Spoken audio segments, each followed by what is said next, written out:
Tuhan, salam sejahtera dalam kasih Tuhan kita Yesus Kristus. Haleluya, puji Tuhan.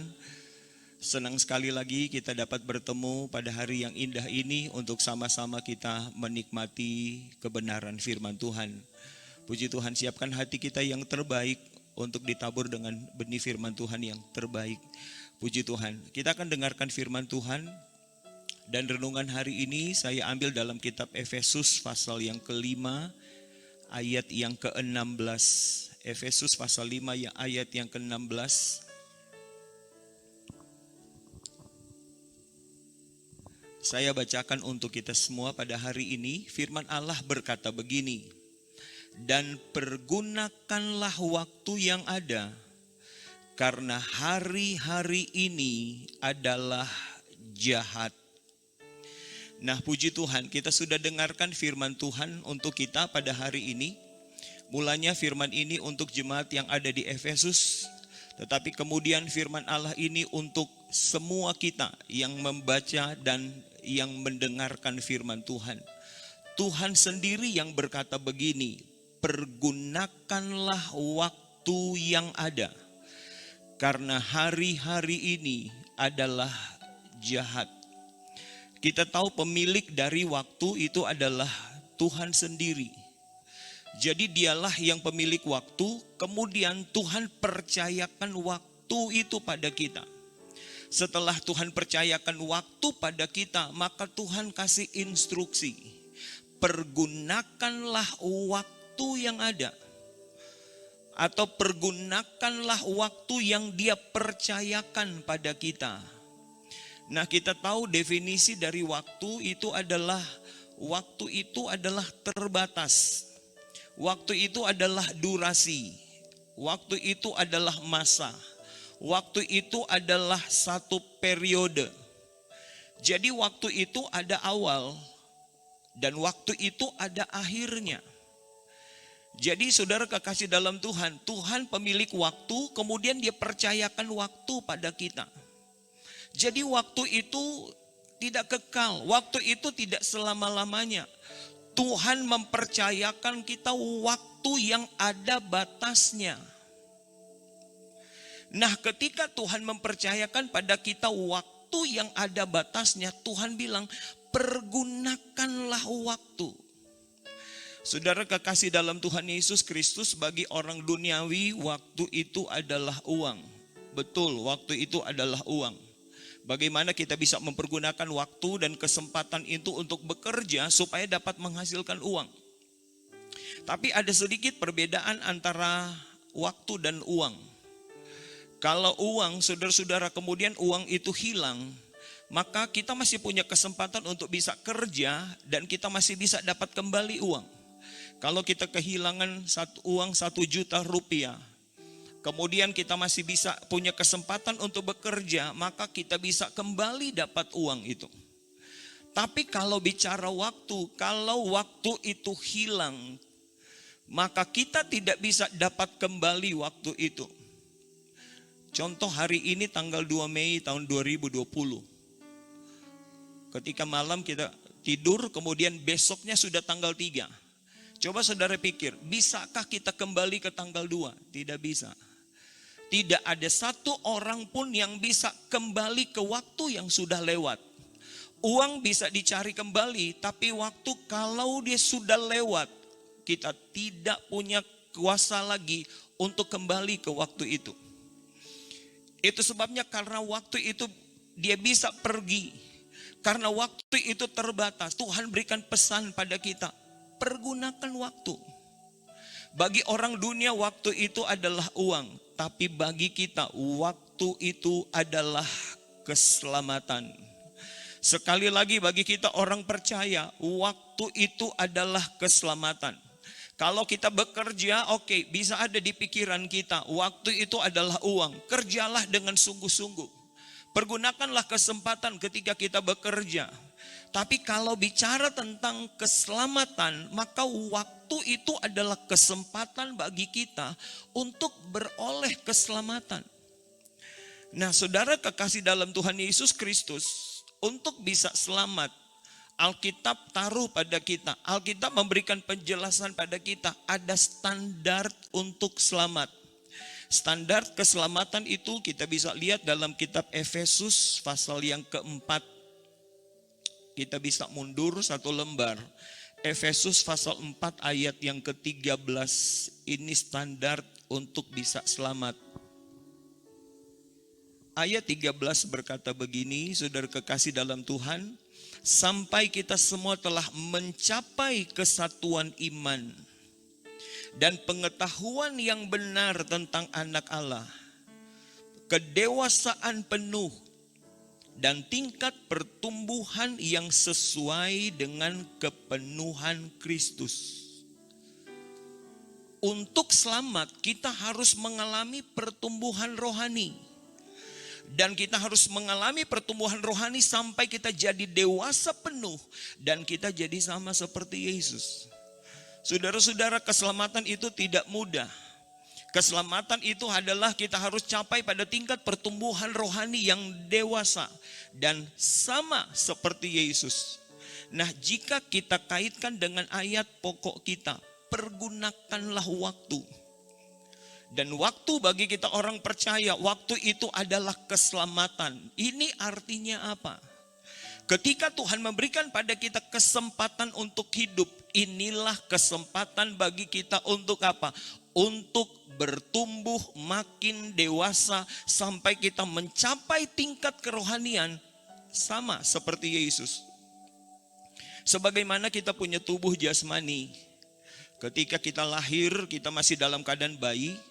Kemudian perlu diberi makan, perlu diberi minum, baru mulai terjadi pertumbuhan, bertumbuh dan akhirnya sekian waktu lamanya kita menjadi dewasa. Demikian halnya dengan hal yang rohani. Saudara, pertumbuhan rohani tidak begitu cepat kemudian kita jadi dewasa. Itu dibutuhkan waktu. Ada waktu yang dibutuhkan untuk terjadi pertumbuhan rohani dari rohani bayi. Kemudian rohani anak-anak, kemudian bertumbuh sampai akhirnya rohani kita jadi dewasa. Nah, kalau kita menyadari bahwa waktu itu adalah keselamatan, maka kita akan pergunakan waktu dengan sebaik-baiknya untuk apa? Untuk bisa capai pertumbuhan rohani, dewasa, dan akhirnya jadi sama seperti Yesus.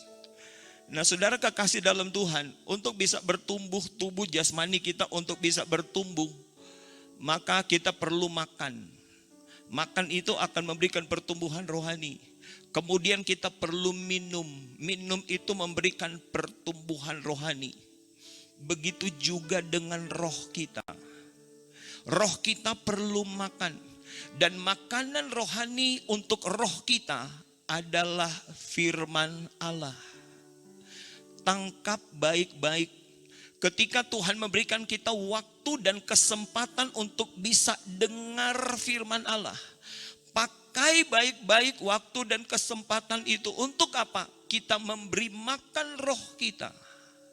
Saudara-saudara, mungkin ada orang lain yang berpikir, oh itu khotbah hanya untuk menyenangkan telinga. Oh, khotbah itu hanya untuk sekedar jadi pengetahuan. Tapi sebenarnya firman Allah ketika kita dengar, sebenarnya itu kesempatan bagi kita untuk apa? Terima firman Allah. Kita beri makan roh kita. Supaya apa? Terjadi pertumbuhan rohani. Itu sebabnya betapa penting. Pergunakan waktu sebaik-baiknya. Berilah waktu sebaik-baiknya. Kesempatan sebaik-baiknya. Untuk apa? Makin banyak dengar firman Allah. Sebab kalau rohani kita tidak diberi makan, akan datang satu waktu rohani kita akan mati. Saudara kekasih dalam Tuhan. Makanan roh kita tidak ada lain. Makanan dari roh kita bukan makanan duniawi. Makanan roh kita bukan kekayaan dan harta yang ada dalam dunia ini. Tapi makanan roh kita adalah firman Tuhan. Itu sebabnya latih diri kita untuk selalu rindu dengar firman Tuhan. Latih hidup kita untuk selalu lapar akan firman Tuhan. Dan latih hidup kita ketika kita diberikan kesempatan untuk dengar firman Tuhan. Terima firman Allah itu, taruh dalam hidup kita. Terima itu sebagai makanan rohani, maka akan terjadi pertumbuhan. Begitu juga ada minuman rohani. Minuman rohani kita adalah Roh Kudus. Kalau kita baca dalam Yohanes pasal 7 ayat 37, di sana firman Allah berkata, barang siapa haus, baiklah ia datang dan minum. Ayat ini memberikan penjelasan pada kita bahwa minuman rohani kita itu adalah Roh Kudus. Bagaimana sampai kita bisa mengalami, kita bisa menikmati, kita bisa mengalami di mana kita minum dengan air Roh Kudus. Itu lewat apa? Lewat pujian penyembahan. Saudara kekasih dalam Tuhan Yesus Kristus, ketika kita memuji Tuhan, ketika kita menyembah Tuhan, hadirat Tuhan turun. Ketika hadirat Tuhan turun, itu sebenarnya kita lagi diberi minum roh kita. Roh kita lagi mengalami pengisian dari Roh Kudus. Firman Allah memberikan makanan rohani, tetapi hadirat Tuhan itu memberikan minuman rohani. Itu sebabnya betapa penting kita dengar firman Tuhan dan betapa penting pujian penyembahan. Ada orang-orang yang punya pandangan begini, kalau kita ibadah, yang paling penting dan paling utama dalam ibadah itu adalah dengar firman Tuhan. Kalau pujian penyembahan itu kurang penting, salah pandangan itu. Pujian penyembahan, bagaimana kita melayani Tuhan lewat pujian penyembahan. Kemudian ketika kita melayani Tuhan, hadirat Tuhan turun. Ketika hadirat Tuhan turun, sebenarnya kita lagi diberi minum roh kita, sehingga roh kita jadi segar. Setelah kita diberi minum karena hadirat Tuhan turun, kita mulai diberi makan dengan firman Tuhan. Itu sebabnya dua hal ini harus jadi perhatian kita. Dengar firman Tuhan dengan baik, dengar firman Tuhan dengan sungguh-sungguh. Bagaikan perumpamaan dalam Alkitab, kiranya benih firman Allah dia jatuh di tanah hati yang terbaik. Maka itu sama seperti roh kita lagi diberi makan. Begitu ketika kita diberikan kesempatan untuk memuji dan menyembah Tuhan, berikanlah pujian penyembahan terbaik kepada Tuhan. Sampai Anda pastikan Roh Kudus turun dan memenuhi hidup Anda. Ketika Roh Kudus turun dan memenuhi hidup kita bersama, sebenarnya kita lagi diberi minum. Ketika tadi kita sudah diberi makan dengan firman Tuhan, kita diberi minum oleh Roh Kudus, maka roh kita akan jadi sehat, roh kita akan jadi segar, dan akan terjadi pertumbuhan. Saudara kekasih dalam Tuhan, untuk dengar firman dan untuk pujian penyembahan, itu kita bisa alami ketika kita beribadah kepada Tuhan. Itu sebabnya setiap kali kita diberikan kesempatan untuk beribadah, pakai baik-baik kesempatan untuk beribadah. Setiap kali Anda diberi waktu untuk dengarkan firman Tuhan, dengar dan tangkap firman itu baik-baik, karena dia akan memberikan kehidupan pada roh Anda. Begitu juga ketika kita diberikan kesempatan untuk memuji dan menyembah, pastikan Anda mengalami lawatan Tuhan dalam hidup Anda. Saya kira hari-hari ini tinggalkan kebiasaan yang tidak serius untuk beribadah. Tapi berikan hidup kita untuk sungguh-sungguh supaya kita mengalami lawatan firman Tuhan. Kita pun mengalami lawatan kuasa Roh Kudus. Maka akan terjadi pertumbuhan rohani di dalam kehidupan kita. Haleluya, puji Tuhan. Itu sebabnya kalau kita datang beribadah, datanglah beribadah dengan sungguh-sungguh. Kalau kita beribadah jangan ada yang terlambat, saudara-saudara. Beri waktu yang terbaik. Sebab ketika kita memuji dan menyembah, roh kita itu hidup. Nah, karena kita tahu bersama bahwa firman dan Roh Kudus itu adalah makanan dan minuman rohani. Ketika Tuhan berkata, pergunakanlah waktu yang ada. Mari kita akan pergunakan waktu yang terbanyak. Pergunakanlah waktu yang terbanyak untuk apa? Hal-hal yang rohani. Berikanlah waktu yang terbaik untuk ibadah. Kita tidak boleh punya alasan, saudara-saudara. Apalagi untuk hari Minggu, tidak ibadah hari Minggu. Mungkin ada yang berkata begini, tidak punya persembahan. Itu tidak boleh jadi alasan. Sebab ketika kita tidak datang beribadah, sesungguhnya rohani kita tidak diberi makan. Ketika kita tidak memuji dan menyembah, sesungguhnya roh kita tidak diberi minum. Saudara punya persembahan atau tidak punya persembahan, tapi milikilah satu pemahaman bahwa ketika saya datang untuk beribadah, saya lagi bawa hidup kita. Bawa hidup saya untuk apa? Diberi makan dan diberi minum rohani saya. Itu sebabnya jangan ada jemaat yang lalai untuk beribadah, saudara-saudara. Apalagi kalau ibadah minggu, ada yang tidak ibadah karena tinggal di rumah. Ibadah minggu ada yang tidak diibadah tapi tetap pergi ke tempat pekerjaan. Tuhan yang memberi waktu. Tuhan yang mempercayakan waktu. Kemudian Tuhan yang memberikan instruksi. Pergunakan waktu. Karena ada satu waktu, ada satu saat kesempatan bagi kita itu akan hilang, saudara-saudara. Uang bisa dicari kembali, tetapi waktu tidak bisa dicari kembali. Masing-masing kita, Tuhan sudah percayakan waktu. Ada yang Tuhan percayakan waktu masih bayi. Tuhan hanya kasih kesempatan dia untuk menghirup udara beberapa saat. Tapi beberapa waktu kemudian Tuhan ambil. Ada yang Tuhan kasih kesempatan hidup hanya beberapa tahun, saudara-saudara. Saya pernah menghadiri satu ibadah, lagi melayani firman Tuhan, pelayanan firman Tuhan. Tetangga di tempat ibadah, tiba-tiba kami dengar ada suara nangis histeris.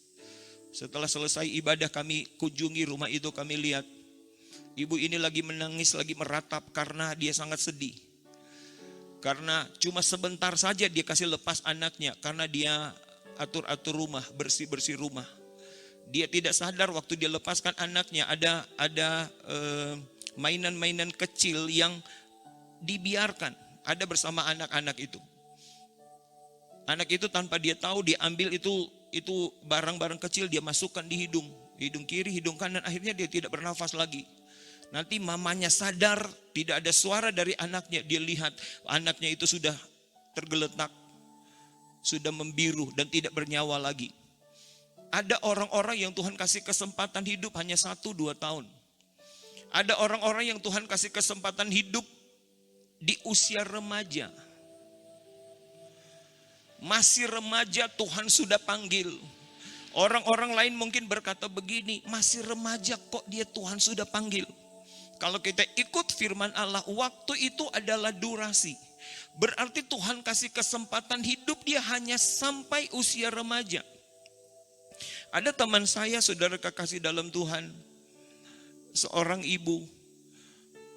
Mereka keluarga muda, dalam usia keluarga yang masih muda suaminya Tuhan panggil. Dan dia punya 2 anak, satu perempuan yang tua dan yang kedua laki-laki. Nah, yang laki-laki ini wajahnya mirip dengan papanya. Jadi ketika suaminya meninggal, dia sangat sayang anak laki-laki yang bungsu. Dia bilang begini kepada anak yang bungsu, mama mau urus baik-baik pangana, karena ngana mirip papa. Mama ingin ngana jadi pengganti ngana pe papa. Jadi papa mau kasih sekolah, mau kasih kuliah sampai dapat kerja bagus. Karena ngana jadi pengganti papa. Ketika dia lulus SD, saudara kekasih dalam Tuhan, ketika masuk SMP, dia bilang begini mamanya, mama kita mau sekolah SMP, perjalanan dari rumah ke sekolah itu cukup jauh. Jadi anak ini bilang ke mamanya, mama beli motor pak kita. Nah karena mamanya sangat sayang, saudara-saudara, jadi mamanya beli motor untuk dia, untuk anak kelas 1 SMP. Hari ini motor itu dibeli, besok anak itu bawa ke sekolah. Siang-siang waktu pulang sekolah, mamanya dengar kabar anak itu mati kecelakaan. Dibeli hari kemarin motor itu, hari ini dia mati. Orang bilang lebih baik tidak beli motor untuk anak itu. Tapi itulah kesempatan. Tuhan berikan kepada seseorang, ada yang Tuhan kasih kesempatan hanya pada usia remaja. Itu sebabnya kalau ada remaja-remaja yang bisa dengarkan firman Allah pada hari ini, dengar baik-baik, pesan Tuhan untuk kita, bukan nanti tua baru engkau bisa mati. Remaja pun engkau bisa mati. Itu sebabnya ketika Tuhan percayakan Anda di usia remaja ini, pergunakan waktu ketika Anda remaja.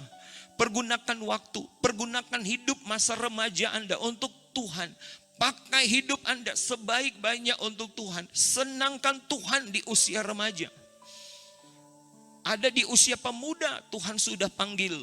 Di tetangga kami di Tondano, saudara-saudara. Ada cewek dan cowok pacaran. Keluarga sudah bicara untuk menikah. Tidak lama lagi mereka akan menikah. Tahu-tahu mereka jalan dengan mobil, celaka. Yang wanita meninggal, yang pria selamat. Pemuda. Cewek yang cantik, saudara-saudara.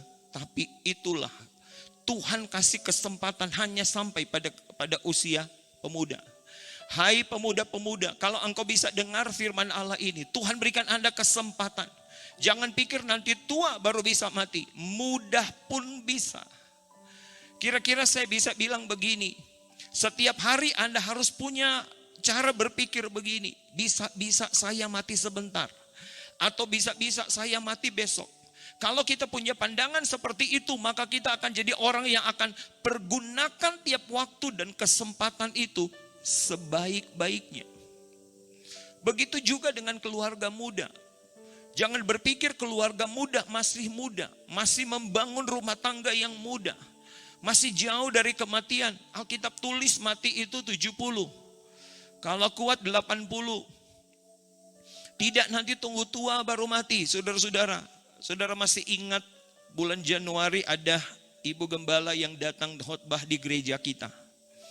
Ibu gembala itu baru ditinggalkan oleh suaminya. Ibu gembala itu cerita pada saya, kalau suaminya mau khotbah, ketika dalam persiapan khotbah untuk gereja, maka mereka saling berpegangan tangan, saling berdoa. Si istri akan doakan suaminya, supaya Tuhan berkati, Tuhan pakai ketika akan khotbah. Begitu juga sebaliknya, ketika kesempatan untuk istri itu akan khotbah, suaminya akan pegang dan dia doakan. Mereka bergandengan tangan, sama-sama melayani Tuhan. Tapi lihat keluarga muda, si gembala, si bapak gembala, Tuhan panggil begitu cepat. Itu artinya apa? Ini pesan untuk kita semua. Keluarga muda pun Tuhan bisa panggil. Bapak-bapak pun Tuhan bisa panggil. Ibu-ibu pun Tuhan bisa panggil. Tuhan hanya kasih durasi waktu kita. Ketika Tuhan berikan kita durasi waktu dan kesempatan untuk hidup, firman Allah datang pada kita. Pergunakan kesempatan. Pergunakanlah waktu yang ada. Sebab apa? Kesempatan hidup kita itu terbatas. Dan waktu yang Tuhan percayakan kita, waktu itu adalah keselamatan. Itu sebabnya taruh di hati kita baik-baik. Setiap kali Tuhan kasih kesempatan kita untuk hidup, waktu itu adalah keselamatan. Dan untuk bisa selamat, saya harus mengalami pertumbuhan rohani. Bertumbuh jadi dewasa sama seperti Yesus. Dan pertumbuhan itu tidak terjadi tiba-tiba. Pertumbuhan itu butuh waktu. Dan waktu yang Tuhan kasih pada kita, itulah kesempatan pada kita untuk bertumbuh. Haleluya, puji Tuhan. Dan pertumbuhan rohani itu lewat apa? Lewat dengar firman Tuhan. Lewat menyembah kepada Tuhan. Maka kita diberi makan dan kita diberi minum oleh Tuhan. Nah saudara kekasih dalam Tuhan Yesus Kristus, setelah kita mengalami pertumbuhan rohani, makin lama makin dewasa, sama seperti Yesus, maka ada satu kerinduan Tuhan untuk kita. Ketika kita bertumbuh secara rohani, Tuhan menantikan buah dalam hidup kita. Saudara ingat ada beberapa ayat dalam Alkitab. Ketika pohon itu bertumbuh jadi dewasa, pohon itu bertumbuh jadi besar. Apa yang Tuhan rindukan pada pohon itu?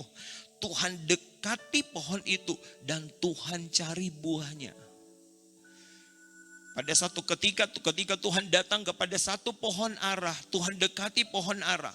Pohon ara itu sudah dewasa. Pohon ara itu sudah diberikan waktu yang cukup untuk bertumbuh. Tapi satu waktu ketika Tuhan datang mendekati pohon ara itu, Tuhan tidak menemukan buah pada pohon. Ada ayat lain berkata Tuhan berikan kesempatan 1 tahun bagi pohon itu untuk bertumbuh. Dan Tuhan mau cari buahnya di waktu yang akan datang. Tapi ada ayat yang lain yang berkata ketika Tuhan datang ke pohon ara dan Tuhan tidak menemukan buah. Alkitab tulis Tuhan mengutuk pohon itu. Dan akhirnya beberapa waktu kemudian pohon itu mati. Ini sebenarnya memberikan pesan pada kita. Tuhan bicara tentang pohon ara, tapi sebenarnya Tuhan lagi berbicara tentang hidup kita. Ketika Tuhan kasih kita kesempatan untuk hidup, ketika Tuhan kasih kesempatan pada orang sama untuk bertumbuh jadi dewasa, bukti dari pertumbuhan kedewasaan harus ada buah yang muncul dari hidup kita. Nah, Alkitab menulis pada kita ada 3 buah yang harus muncul kepada seseorang yang bertumbuh menjadi dewasa. Buah yang pertama itu adalah buah pertobatan. Itu bisa kita baca dalam kitab Matius pasal 3 ayat yang ke-8. Matius pasal yang ke-3 ayat 8. Alkitab firman Allah berkata begini, Matius 3 ayat 8. Matius 3 ayat 8, jadi hasilkanlah buah yang sesuai dengan pertobatan. Ketika kita percaya dan bertobat, maka harus muncul buahnya. Orang bisa berkata begini, kita sudah percaya Tuhan, kita sudah bertobat, tinggalkan hidup yang lama. Tapi sekalipun orang itu bilang bahwa dia sudah bertobat, tinggalkan hidup yang lama, yang menentukan adalah buah yang muncul dalam hidupnya. Buah pertobatan adalah dibuktikan dia sudah meninggalkan hidupnya yang lama. Dia sudah tinggalkan hidup dosa. Artinya begini, kalau dulu dia suka main judi, maka kalau dia sudah bertobat harus ada buahnya. Tidak lagi main judi. Itu bukti buah dari pertobatan. Kalau dulu sebelum bertobat suka mabuk, tetapi ketika bertobat, percaya dan bertobat, terima Tuhan, tidak boleh mabuk lagi. Kalau dulu suka berbuat dosa, tetapi ketika percaya, bertobat, terima Tuhan, tinggalkan dosa. Saudara-saudara, dengan kata lain ayat ini menerangkan pada kita adalah bukti dari seseorang yang sudah bertobat adalah nampak buahnya. Kehidupannya akan berbuah-buah kebenaran. Apa yang dia lakukan, yang dia katakan itu benar. Yang dia pikirkan itu benar. Yang dia buat itu benar. Perbuatan-perbuatan yang muncul dari hidupnya itu benar. Dan ketika Tuhan datang pada kita dan Tuhan temukan ada buah-buah kebenaran dalam hidup kita, betapa senang hati Tuhan. Saya merindukan firman Allah ini terima dan taruh di hati kita bersama. Buah pertama yang Tuhan rindukan dalam hidup kita adalah ketika kita bertumbuh makin dewasa adalah harus muncul buah pertobatan. Saya merindukan seluruh jemaat dan semua kita yang bisa dengar firman Allah ini. Buktikan bahwa kita adalah orang-orang yang sudah bertobat. Dibuktikan dengan apa? Semua perilaku kita tiap hari adalah hidup benar. Puji Tuhan. Kemudian ada buah yang kedua. Buah yang kedua itu adalah buah keselamatan. Itu dalam Filipi pasal yang kedua ayat yang ke-12. Filipi pasal yang kedua ayat yang ke-12 saya bacakan untuk kita semua pada hari ini. Filipi pasal yang kedua ayat yang ke-12 firman Allah berkata begini. Hai saudara-saudaraku yang kekasih, kamu senantiasa taat, karena itu tetaplah kerjakan keselamatanmu dengan takut dan gentar. Bukan saja seperti waktu aku masih hadir, tetapi terlebih pula sekarang waktu aku tidak hadir. Lihat kalimat ini, dia berkata kerjakan keselamatanmu. Terjemahan asli bilang tampilkanlah keselamatanmu. Ketika kita percaya, bertobat, lahir baru, terima Tuhan secara pribadi, maka kita ada di jalan keselamatan.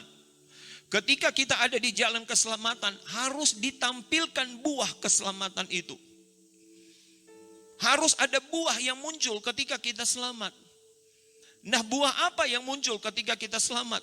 Dari begitu banyak buah, diantaranya adalah kalau kita sudah selamat, maka buah keselamatan itu adalah kita setia beribadah. Kita tidak boleh bilang begini, oh kita so selamat, kita so terima Tuhan, kita so selamat. Kemudian jemaat Anda tinggal di rumah, atau Anda hanya sibuk dengan pekerjaan tanpa punya waktu untuk ibadah. Itu berarti jemaat itu dia bertumbuh tetapi dia tidak ada buah. Sementara yang Tuhan cari adalah buah. Bukti dari seseorang dia bertumbuh dan dia berbuah ketika dia diselamatkan adalah harus ada buah yang muncul dalam hidupnya, buah keselamatan. Dari begitu banyak buah yang dimunculkan pada buah keselamatan, diantaranya adalah setia ibadah. Saya mau bilang pada jemaat, jadilah jemaat yang setia ibadah. Setiap kesempatan dan waktu yang Tuhan berikan kepada kita, pakailah waktu dan kesempatan itu untuk ibadah. Buah keselamatan yang lain itu berdoa. Ketika kita sudah diselamatkan, maka kita harus menjadi orang-orang yang suka berdoa. Katakan haleluya. Kita harus menjadi orang-orang yang suka membangun hubungan pribadi kita dengan Tuhan. Sebab kalau kita tidak berdoa, keselamatan itu bisa hilang. Sebab kalau kita tidak berdoa, kita tidak punya hubungan indah, hubungan manis dengan Tuhan. Sama seperti pokok anggur. Pokok anggur kalau cabangnya sudah dipatahkan, cabangnya sudah tidak punya hubungan lagi dengan induknya, maka carang itu akan mati, saudara-saudara. Kita juga begitu. Sekalipun kita sudah percaya, bertobat, terima Tuhan secara pribadi, tapi kalau kita lepas hubungan, putus hubungan dengan Tuhan, kita akhirnya akan kehilangan keselamatan. Itu sebabnya kalau kita sudah selamat, setia ibadah, setia berdoa. Bukti buah yang lain, puasa, saudara-saudara. Bukti buah yang lain yang harus muncul dari hidup kita adalah kita harus tahu berkorban. Korban itu bukan beban, tapi korban itu adalah satu sukacita kita karena kita punya buah di dalam Tuhan. Ada banyak buah yang bisa dimunculkan dalam hidup kita. Salah satu buah lagi ketika kita diselamatkan adalah melayani. Saudara-saudara, kita jadi jemaat tidak ada jemaat yang nganggur. Setiap kita yang sudah diselamatkan, kita punya tanggung jawab untuk melayani Tuhan. Kitab Yohanes pasal 9 berkata, kita wajib mengerjakan pekerjaan Allah selagi hari masih siang. Melayani Tuhan itu adalah satu kewajiban. Melayani Tuhan itu tidak boleh tidak. Tidak boleh ada jemaat bilang begini, kita nintau melayani. Kita tidak punya talenta untuk melayani. Masing-masing kita Tuhan sudah kasih kemampuan, Tuhan sudah kasih talenta, Tuhan sudah percayakan sesuatu. Kenali talenta, kenali kelebihan yang Tuhan percayakan pada kita dan pakai itu untuk melayani Tuhan. Ladang Tuhan itu begitu luas, pelayanan itu begitu banyak. Mari berikan hidup kita untuk melayani. Sebab ketika kita terlibat dalamnya adalah buah yang indah dan Tuhan yang menikmati buah itu. Kemudian buah yang ketiga itu adalah buah roh. Galatia pasal 5 ayat yang ke-22. Galatia pasal yang kelima ayat yang ke-22. Firman Allah berkata begini, ayat 22 dalam kitab Galatia pasal yang kelima. Tetapi buah roh ialah kasih, sukacita, damai sejahtera, kesabaran, kemurahan, kebaikan, kesetiaan, kelemah lembutan, penguasaan diri. Tidak ada hukum yang menentang hal-hal itu. Saya tidak punya kesempatan untuk menerangkan satu persatu dari buah-buah ini. Tapi kita bisa baca, kita berusaha untuk mengerti ini.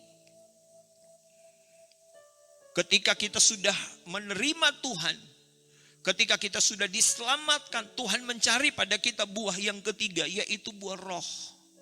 Buah yang rohani, kasih dan lain-lain sebagainya. Uji diri kita, sudahkah ada buah-buah yang roh pada kita? Sudahkah ada buah-buah yang rohani pada kita? Sudahkah kita menjadi orang yang sangat mengasihi Tuhan? Sudahkah kita mengasihi sesama manusia? Atau yang terbanyak yang ada di hati kita adalah benci, dendam, cemburu, iri hati, dan lain-lain. Saudara-saudara, kalau kita sudah lama mengiring Tuhan, kalau kita sudah lama mengikut Tuhan, kemudian rohani kita sudah bertumbuh, tapi kita tidak berbuah-buah. Kita bagaikan satu pohon yang Tuhan cari buahnya. Saya mau bilang pada saudara, dijauhkan Tuhan ketika Tuhan mau cari kita dan dia menemukan kita tidak ada buah. Tapi kiranya firman Allah pada hari ini, ketika Tuhan memberikan kesempatan pada kita waktu, Tuhan bilang, pergunakan waktu yang ada. Tuhan memberikan kesempatan pada kita. Waktu itu adalah keselamatan. Dan untuk selamat itu kita perlu mengalami pertumbuhan rohani sama seperti Yesus. Itu sebabnya pakai setiap kesempatan. Untuk apa? Untuk dengarkan firman Tuhan. Pakai setiap kesempatan untuk memuji dan menyembah Tuhan. Pakai setiap kesempatan untuk membuat rohani kita makin dewasa. Pakai setiap kesempatan untuk menyenangkan hati Tuhan. Dan saya percaya kalau kita beri waktu yang terbaik untuk Tuhan, Tuhan itu akan disenangkan. Saya akan akhiri khotbah kita pada hari ini dalam kitab Kejadian pasal yang kelima ayat yang ke-22. Ini ada satu contoh yang bagus sekali saudara-saudara. Ini tentang Henok. Kita baca bersama-sama kitab Kejadian pasal yang kelima ayat yang ke-22. Saya bacakan untuk kita semua, Kejadian 5 ayat 22. Dan Henok hidup bergaul dengan Allah selama 300 tahun lagi. Setelah ia memperanakan Metusala dan ia memperanakan anak-anak lelaki dan perempuan. Jadi Henok mencapai umur 365 tahun. Dan Henok hidup bergaul dengan Allah, lalu ia tidak ada lagi. Sebab ia telah diangkat oleh Allah. Kita baca Henok bergaul dengan Allah. Bahasa asli dari bergaul itu halak. Halak itu artinya naik dan turun. Pengertian dari ayat ini bukan berarti Henok tinggal terus di gereja untuk dengar firman Tuhan dan berdoa selama 300 tahun. Tapi kata halak ini bicara naik dan turun. Jadi ini bicara tentang ada aktivitas. Ada saat dia naik gunung, tapi dia tetap setia ikut Tuhan. Ada saat dia turun gunung, tapi dia tetap setia ikut Tuhan. Ini artinya apa? Henok punya aktivitas. Dia seperti orang-orang yang lain yang ada aktivitas, yang ada pekerjaan. Tetapi ketika Tuhan bawa dia ke jalan naik, dia tetap setia ikut Tuhan. Ketika Tuhan bawa dia ke jalan turun, dia tetap setia ikut Tuhan. Ketika Tuhan bawa dia ke jalan-jalan berkat, dia tetap setia ikut Tuhan. Dan ada saat Tuhan bawa dia ke jalan-jalan menurun, seperti kehilangan berkat, dia tetap ikut Tuhan. Ketika Tuhan bawa dia ke jalan-jalan mujizat, dia tetap setia ikut Tuhan. Dan ketika Tuhan bawa dia kepada keadaan yang sama sekali dia membutuhkan Tuhan, tapi Tuhan tidak lakukan mujizat, dia tetap setia ikut Tuhan. Artinya apa? Ketika Tuhan memberikan dia kesempatan dan waktu, dia melakukan begitu banyak aktivitas, tapi selalu dia beri waktu untuk punya hubungan dengan Tuhan. Saudara-saudara, saudara bisa kerja, saudara bisa sekolah, saudara bisa kuliah, saudara bisa melakukan aktivitas apapun, tapi jangan pernah lupa. Jangan ada waktu yang habis percuma tanpa kita punya hubungan dengan Tuhan. Selalu bangun hubungan yang baik dengan Tuhan. Selalu punya hubungan yang indah dengan Tuhan. Pakai waktu sebanyak-banyaknya dengan Tuhan. Henok hidup 365 tahun. Dan Henok pakai 300 tahun itu dia bergaul dengan Tuhan. Karena dia bergaul dengan Tuhan, akhirnya dia tidak ada lagi. Dia berhasil mencapai kehidupan yang kekal. Dia bersama dengan Tuhan di sorga. Karena apa? Dia beri banyak waktunya untuk Tuhan. Orang yang tahu mempergunakan waktu. Orang yang tidak menyia-nyiakan waktu. Orang yang selalu mempergunakan kesempatan untuk bangun hubungan pribadi dengan Tuhan. maka orang itu, kita semua akan mengalami pengalaman yang sama seperti yang dialami oleh Henokh. Satu waktu datang, waktu Tuhan itu dalam hidup kita, kita akan ada bersama-sama dengan Tuhan. Itu sebabnya saudara kekasih dalam Tuhan, saya sangat percaya banyak nubuatan yang kita dengar hari-hari ini. Tuhan tidak lama lagi akan kembali. Tanda-tanda zaman membuktikan Tuhan tidak lama lagi akan kembali. Mari kita akan pergunakan waktu yang Tuhan berikan pada kita. Semua kita tidak tahu kapan waktu Tuhan untuk panggil kita untuk mati, untuk kembali kepada Dia. Tidak ada yang tahu. Tapi pesan firman Tuhan untuk kita semua, pakai setiap waktu. Tuhan pemilik waktu. Dia percayakan waktu pada kita dan dia beri perintah pada kita. Pergunakanlah waktu yang ada. Karena hari-hari ini jahat. Saya rindu seluruh jemaat kita akan pakai waktu kita. Tidak ada satu waktu pun yang terbuang. Saya ingat saya kirim WA ke jemaat. Saya bilang, setiap pagi ada waktu khusus keluarga untuk bisa mendekatkan diri dengan Tuhan. Bapak, ibu, dan anak-anak kumpul tiap pagi. Untuk apa? Baca firman Tuhan, renungkan firman Tuhan, diberi makan roh kita. Kemudian mulai memuji dan menyembah Tuhan, diberi minum roh kita. Begitu malam juga, sebelum tidur, kumpul satu keluarga, baca firman Tuhan, beri makan roh kita, memuji dan menyembah Tuhan, beri minum roh kita, supaya pastikan terjadi pertumbuhan rohani. Saya merindukan tidak ada satu jemaat pun yang tidak diselamatkan. Tetapi syarat untuk diselamatkan, rohani kita harus bertumbuh dewasa, sampai akhirnya kita jadi sama seperti Yesus. Tuhan tolong kita semua. Ada Roh Kudus yang akan berikan kita kemampuan. Tuhan akan tolong kita, supaya kita punya hati untuk setia dengan Tuhan. Kita punya hati untuk tidak membuang-buang waktu yang Tuhan percayakan pada kita. Tapi kita akan selalu pakai waktu dan kesempatan yang Tuhan percayakan pada kita untuk mendekatkan diri pada Tuhan. Supaya terjadi pertumbuhan rohani. Kapan Tuhan datang, semua kita diselamatkan oleh Tuhan. Itulah kerinduan Tuhan untuk kita hari ini. Tuhan memberkati kita bersama.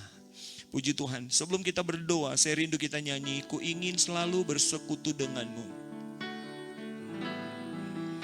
Ku ingin selalu bersekutu denganmu, menikmati hadiratmu, biarkan rohmu tinggal dalam hidupku. Sungguh indah bersamamu, ku ingin selalu bersekutu denganmu, menikmati hadiratmu, biarkan rohmu tinggal dalam hidupku. Sungguh indah bersamamu selamanya. Mari kita satu dalam doa. Kami bersyukur kepadamu Allahku yang terbaik. Terima kasih untuk kesempatan lagi yang Engkau berikan pada kami untuk bisa dengar firman-Mu, yang adalah makanan rohani bagi kami. Hamba-Mu berdoa, firman yang sudah disampaikan pada hari ini, taruh di hati kami semua Tuhan. Untuk menjadi jemaat yang tidak menyia-nyiakan waktu yang Engkau berikan pada kami. Bekerjalah di tiap hati kami semua. Bekerjalah di hati dari anak-anak. Bekerjalah di hati dari pemuda dan remaja. Bekerjalah di hati dari keluarga-keluarga muda. Bekerjalah di hati dari bapak-bapak dan ibu-ibu. Untuk kami mempergunakan waktu yang Engkau percayakan pada kami dalam nama Yesus. Kami rindu tidak ada satu jemaat pun yang ketinggalan. Jadi doa dan kerinduan kami, seluruh jemaat akan diselamatkan oleh Tuhan. Itu sebabnya taruh kesadaran besar di hati kami. Ketika Engkau berikan kami waktu dan kesempatan, kami mau pakai waktu itu untuk bersekutu dengan Engkau. Kami mau pakai waktu itu terbanyak dengan Engkau. Beribadah kepadamu, mendengar firman-Mu dan memuji menyembah. Kami akan banyak untuk berdoa, berpuasa, dan kami akan pakai hidup kami untuk melayani Engkau. Berkati firman ini ya Tuhan, untuk jadi bekal dalam hidup kami, pegangan dalam hidup kami, dalam kami mempergunakan waktu yang Tuhan percayakan, sampai nama-Mu dipermuliakan dalam kehidupan kami. Ini jadi doa kami berdoa bersyukur alaskan. Di dalam nama Yesus, Tuhan dan Juru Selamat kami berdoa bersyukur. Haleluya. Mari sama-sama katakan, amin. Puji Tuhan. Tuhan memberkati kita semua. Setelah kita dengarkan firman Tuhan, kita akan sama-sama masuk dalam perjamuan Tuhan. Siapkan hati kita bersama untuk bersekutu dengan Tuhan lewat perjamuan Tuhan. Dan kita akan awali perjamuan Tuhan ini dengan doa.